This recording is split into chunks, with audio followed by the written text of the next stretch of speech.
Ողջույն ձեզ հարգելի հայրենակիցներ, երկրորդ անգամ անձամբ ներկայանամ, ես փաստաբան Դավիթ Հովհաննիսյանն եմ եւ այստեղ եմ որպեսզի խոսեմ քո ձեր բոլորի եւ իմ խնդիրներից, տեղահանված Արցախի բնակչության խնդիրներից եւ այսպես առաջինը կանդրադառնամ փախստականի կարգավիճակի այդ ամոթալի կարգավիճակի հարցին։ Արդյոք դուք հարգելի արցախցիներ վերջին 30 տարիների ընթացքում Արցախի անկախության ամբողջ ժամանակահատվածում որևէ մեր հայրենակից Հայաստանից Արցախ եկած Արցախում բնակվող կամ Արցախում հյուրընկալված մեր հայրենակցին երբևէ համարել եք փախստական։ Վերջին 30 տարիների ընթացքում Արցախի անկախությունից հետո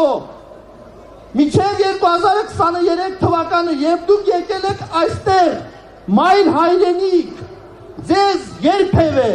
որևէ մեկը համարել է փախստական։ Բա ինչ է փոխվել, ինչու պիտի 2023 թվականից հետո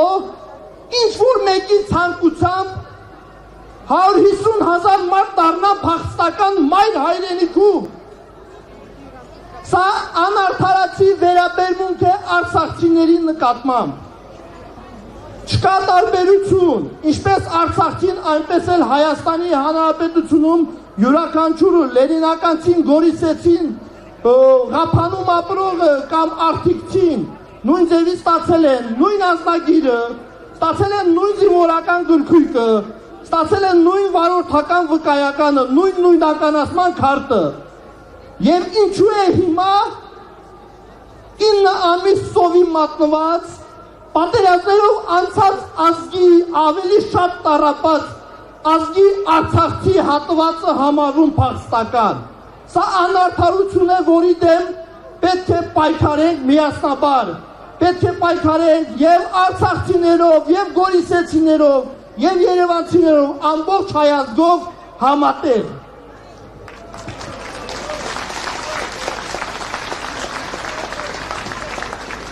Հարգելի հայրենակիցներ, մենք բոլորս Հայաստանի Հանրապետության քաղաքացիներ ենք։ Ձեզնից յուրաքանչյուրը, անկախ նրանից, որ բնակավայրում է ծնվել եւ որտեղ է մեծացել։ Տալիս եմ հստակ պարզաբանում։ Հայաստանի Հանրապետությունում ունենք գործող օրենք։ Քաղաքացիության մասին Հայաստանի Հանրապետության օրենքը։ Այդ օրենքի 3-րդ եւ 4-րդ հոդվածների համաձայն այն անձը, ով Հայաստանի Հանրապետությունում ստացել է ազնագիր եւ նույնականացման քարտ,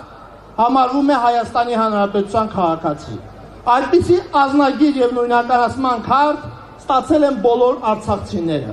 Սակայն ինչ որ մեկի ցանկությամբ մեզ անվանում են փախստական քաղաքացիություն չունեցող անձ։ Ինչ է ստացվում։ Մեզ տվել են կեղծ ազնագրեր, մեզ խաբել են, ասել են դուք հայ եք ՀՀ քաղաքացի, եւ մենք այդպես խաբված տասնյակ տարիներ ապրել ենք, իհարկե ոչ։ Հիմա հայտարարում են պաշտոնապես,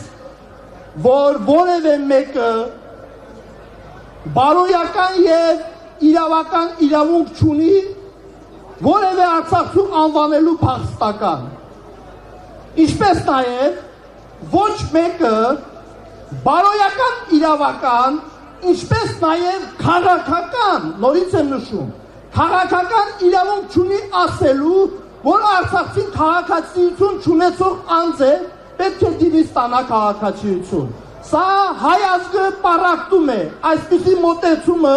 պառակտիչ մոտեցում է։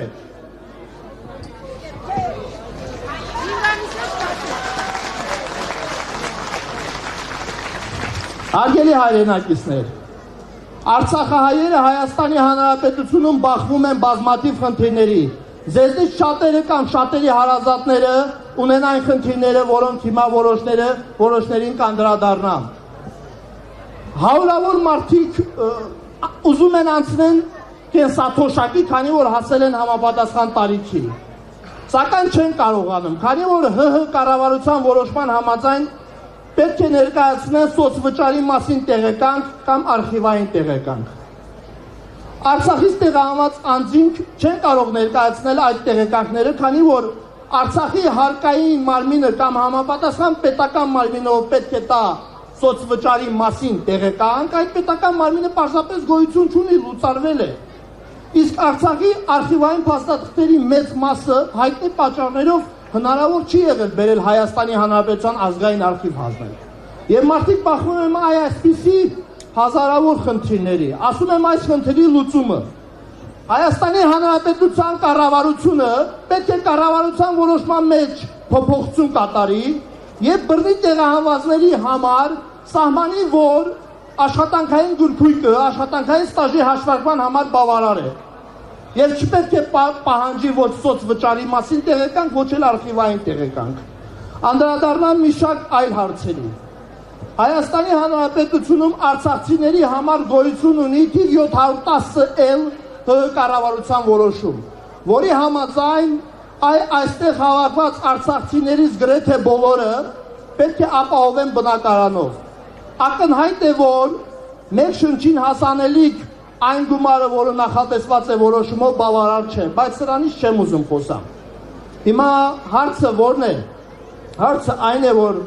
150,000 արցախցիներից 0.1%-ը չի ստացել,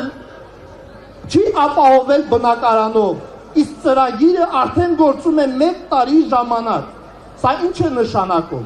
Սա մի պարզ բան է նշանակում, որ այս ծրագիրը չի համապատասխանում հասարակությունում առկա խնդիրներին։ Սա նշանակում է այն, որ այս ծրագիրը պետք է փոխվի։ Անդրադառնամ նաև 40 գումարած 10 այդ 50,000 դրամ աջակցությունների ծրագրին։ Հարգելի ժողովուրդ, որպես իրավապաշտպան ձեզ մի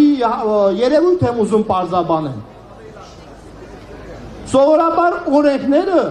ընդունվում են մի նպատակով։ Օրենքի նպատակը հետևյալն է, որպեսզի կարգավորի հասարակությունում առկա խնդիրները։